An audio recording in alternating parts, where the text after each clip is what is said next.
शुरू बात करते हैं विसर्ग संधि की। विसर्ग संधि है, उसको अच्छी तरीके से हम समझ पाए उससे पूर्व हम चर्चा करें एक बार पुनः उच्चारण स्थान की।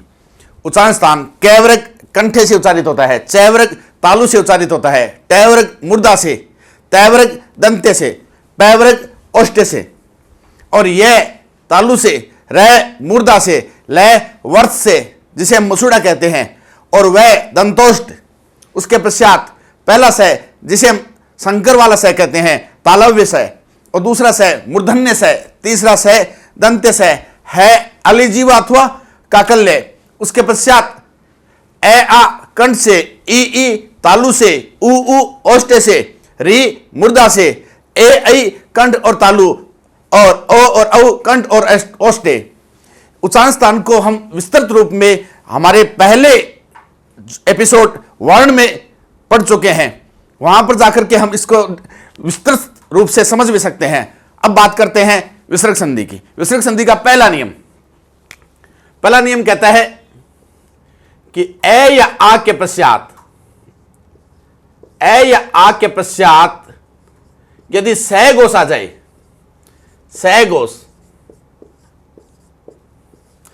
सहघोष घोष तत्व के आधार पर वर्ण दो प्रकार के होते हैं, ए घोष और सहघोष। ए घोष वे अक्षर जिनका उच्चारण करते समय स्वर तंत्रिका कम कंपन करती है, हवा को गले से बाहर निकलने में बाधा उत्पन्न होती है, वो ए घोष है। उनकी संख्या 13 है। कैक है, चैच है, टैट है, तैत है, पैप है और स। ये 13 ए घोष है और बाकी सारे क्या है? सहघोष है। तो ए या आ के पश्चात यदि सहघोष आ जाए तो विसर्ग है वो ओ बन जाता है। विसर्ग है वो क्या बन जाता है? ओ बन जाता है। और उसके बाद वाला अक्षर है यदि वहां पर स्वर है तो वह स्वर विलुप्त हो जाता है। कैसे? ऐसे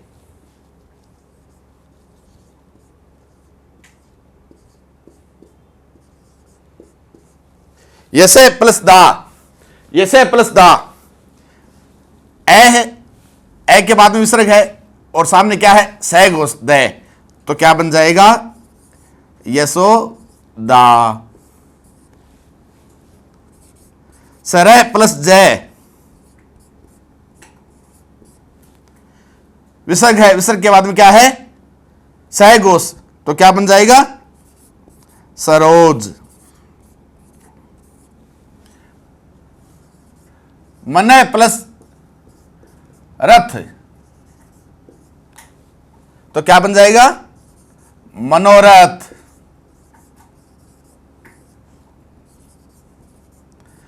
मनय प्लस कामना, तो क्या बन जाएगा?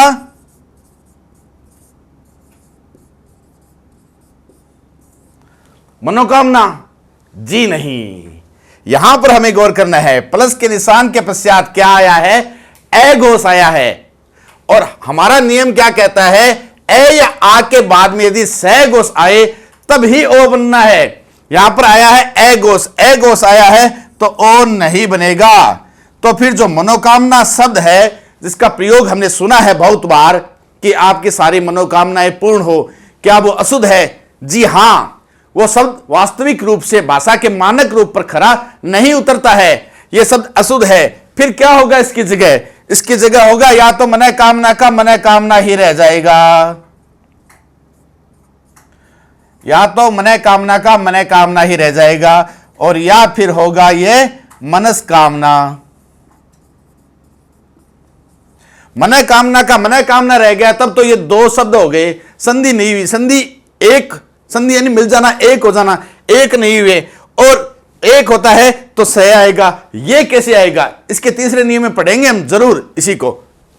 लेकिन यहां पर ध्यान देने वाली बात यह है कि हमें कहां जागरूक रहना है। हमें इस बात का पल पल ख्याल रखना है कि सहघोष कौन से है, ए घोष कौन से हैं। यह बेस है संधि का, यह आधार है। यदि हमें ए घोष, सहघोष और उच्चारण स्थान अच्छी तरीके से पता है तब हम संधि को बहुत अच्छी तरीके से समझ पाएंगे।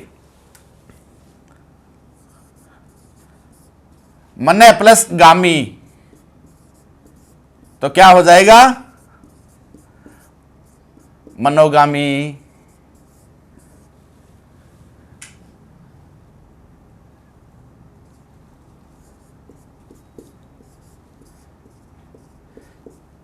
शिरः प्लस धार्य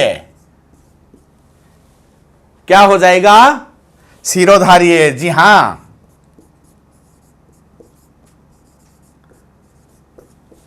कुछ और उदाहरण है, उनके बाबत भी हम चर्चा करेंगे।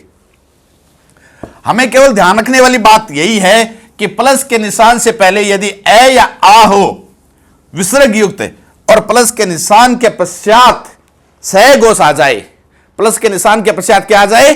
सहघोष आ जाए, तो विसर्ग है वो ओ बन जाएगा।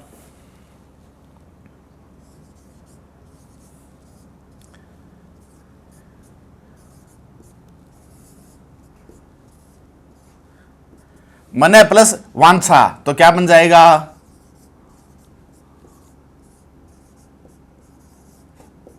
मनोवांछा। मन है प्लस रथ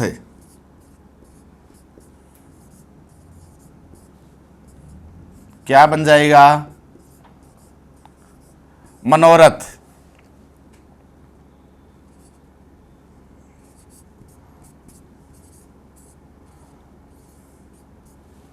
शिरः प्लस भाव क्या बन जाएगा? शिरोभाव।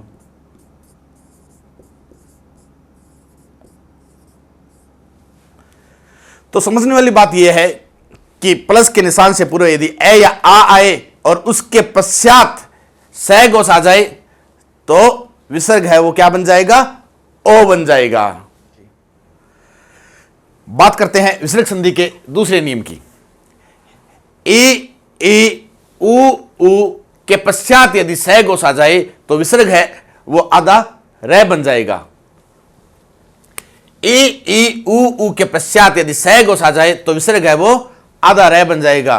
और प्लस के निशान के पश्चात यदि सहघोष के रूप में कोई स्वर आता है तो उसकी जाति इसके लग जाएगी। कैसे?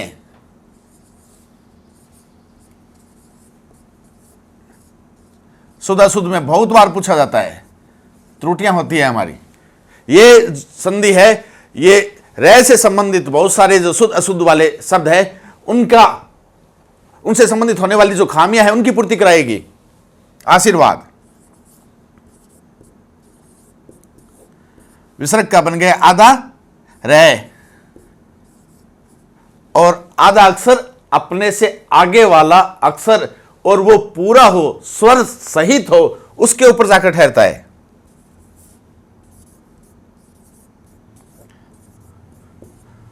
तो शब्द बन जाता है आशीर्वाद।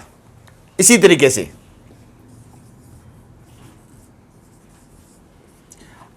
आयुर्वेद शब्द बन जाएगा आयुर्वेद।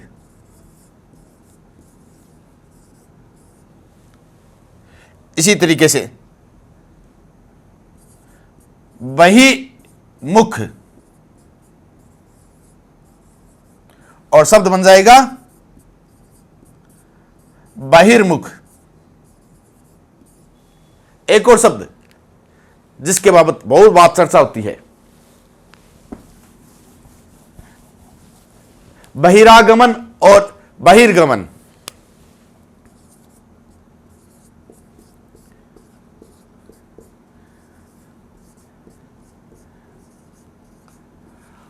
आमतौर पर बहिर्गमन शब्द है वो ज्यादा लोकप्रिय है, तो हमें इसमें उसकी भ्रांति हो जाती है। यहां पर बहि विसर्ग बन जाएगा आधा रे और आगमन रे हो जाता है पूरा और शब्द है बहिरागमन। वो दूसरा शब्द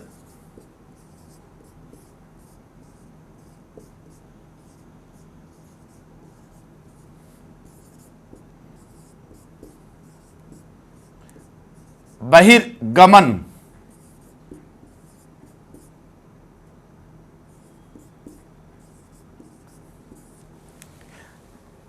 दिखने में एक जैसे हैं लेकिन दोनों अर्थ की दृष्टि से एकदम भिन्न है। यह बहिर्आगमन है और यह बहिर्गमन है। इसका अर्थ बाहर जाना है और इसका अर्थ बाहर गया हुआ है, उसका आना है। यजुर्वेद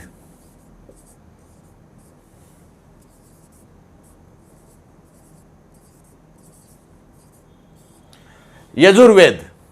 वेद 4 होते हैं, जिनमें से एक यजुर्वेद। आयुर्विज्ञान,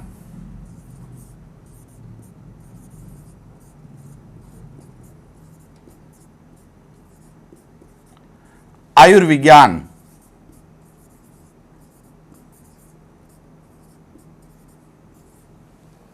बहिर्द्वंद्व, बहुत बार पूछा जाता है शुद्ध अशुद्ध में, बहिर्द्वंद्व।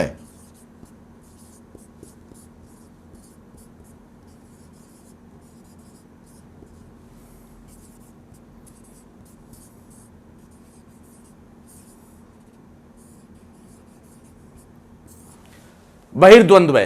तो इसमें ध्यान देने वाली बात यह है कि प्लस के निशान से पहले यदि ई उ उ आए और उसके पश्चात यदि सहघोष आ जाए तो ई उ का विसर्ग है वो आधा रे बन जाएगा, और यदि बाद में है स्वर तो उसकी जाति उसके लग जाएगी, जैसे कि बहिरागमन में लग रही है। आशीर्वचन,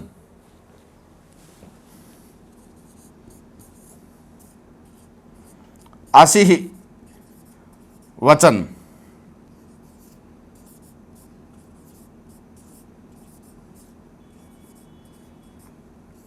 आशीर्वचन। बात करते हैं विसर्ग संधि के तीसरे नियम की। अब तक हमने पढ़ा था कि ए या आ के पश्चात यदि सहघोष आता है तो ओ बन जाता है, ई उ के पश्चात सहघोष आता है तो रे बन जाता है। और अब बात करते हैं कि प्लस के निशान के पश्चात, प्लस के निशान के पश्चात यदि ए घोष आ जाए, ए घोष आ जाए तो क्या होता है। प्लस के निशान के पश्चात यदि ए घोष आ जाता है तो जो विसर्ग है वो 3 रूप में निकल करके हमारे सामने आता है। विसर्ग है वो या तो तालव्य सह बन जाता है, या मूर्धन्य सह बन जाता है, या फिर दंत्य सह बन जाता है।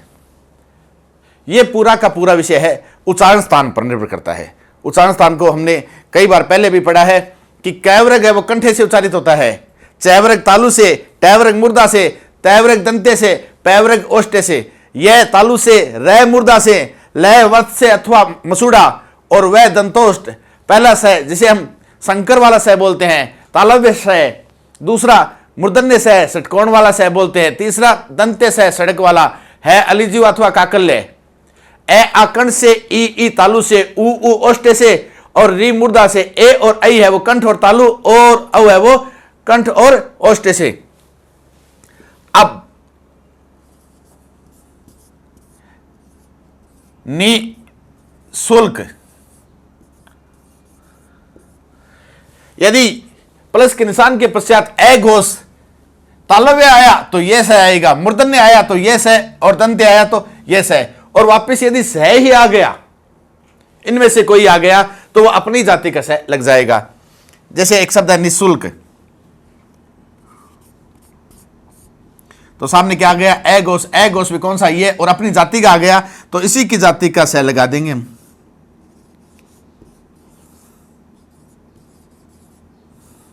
निःशुल्क। अब बहुत से साथी कहते हैं कि किताबों में कई जगह ऐसा लिखा हुआ आता है निःशुल्क, ये सही है या ये सही है, दोनों सही है। ये दोनों सही है, ये अकेला सही है। यहां पर संधि नहीं हुई है। जब तक शिरोरेखा एक नहीं हो जाती तब तक संधि नहीं है। संधि के रूप में ये इसी रूप में आएगा। उसके पश्चात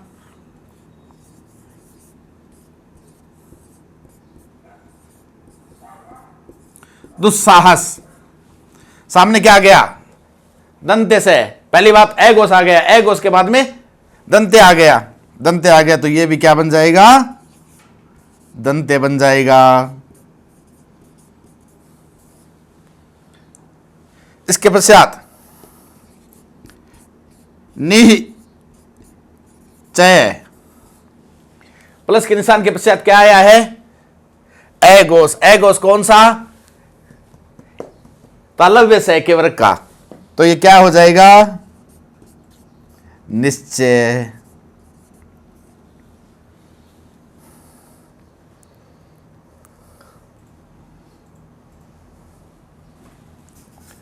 आह और चर्ये, प्लस के निशान के पश्चात क्या आया है? एगोस। एगोस कौन सा? ये। तो क्या बन जाएगा? आश्चर्य।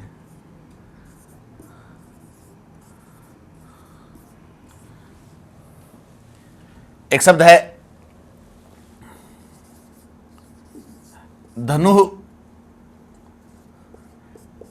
टंकार। क्या आया है? मूर्धन्य। पहली बात एगोस आ गया। एगोस भी कौन सा? मूर्धन्य। तो कौन सा आएगा? मूर्धन्य से। धनुष टंकार। समझने वाली बात यह है कि प्लस के निशान से पहले यदि विसर्ग आ जाए और किसी भी अक्षर के पीछे लगा हुआ आ जाए, मगर प्लस के निशान के पश्चात यदि एगोस आता है तो तालव्य, मूर्धन्य और दंत्य से बनते हैं। अब बात आती है इनके अलावा कोई और अक्षर आ गया तो उनकी बात करते हैं। अब बात करते हैं विसर्ग संधि के अगले नियम की। उसको समझे उससे पहले जो 3 नियम हमने पढ़े हैं उनको समेकित रूप से पुनः चर्चा करें। ए या आ के पश्चात यदि सैगोस आ जाता है तो ओ बन जाता है। यह हमने पढ़ा पहले नियम में। जैसे यशोदा, यसे प्लस दा, यशोदा बन जाता है। दूसरे नियम में हमने पढ़ा ई उ के पश्चात यदि सैगोस आता है तो रै बन जाता है। जैसे आशी प्लस वाद, आशीर्वाद बन जाता है। उसके पश्चात तीसरे नियम में हमने पढ़ा कि विसर्ग के पश्चात एगोस आता है तो तालव्य, मूर्धन्य और दंत्य सह बन जाता है। और इसके उदाहरण में हमने पढ़ा था निःशुल्क,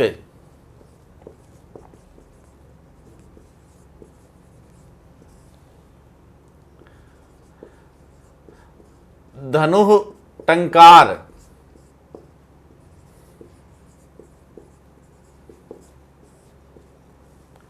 और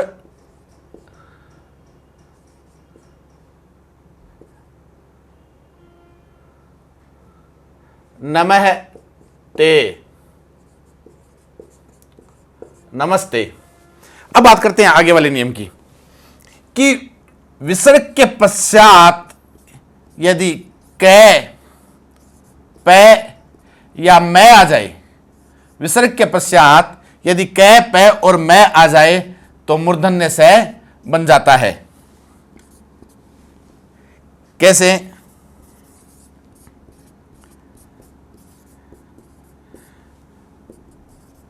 वपुः प्लस मान, वपुष्मान।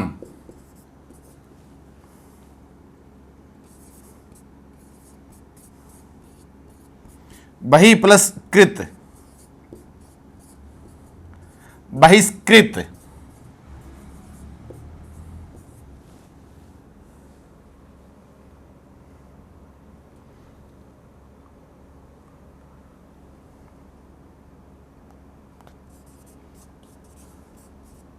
चतु है प्लस पद, चतुष्पद। एक बात ध्यान रहे, बहि प्लस कृत बहिष्कृत बनता है, उसी तरीके से बहि प्लस कार बहिष्कार बनता है।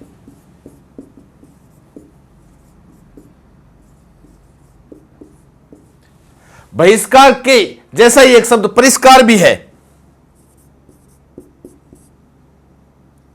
हम कभी ऐसा ना सोच ले कि परिष्कार ऐसे बनता है। परिष्कार इसका उदाहरण नहीं है। परिष्कार और परिष्कृत है वो व्यंजन संधि का उदाहरण है।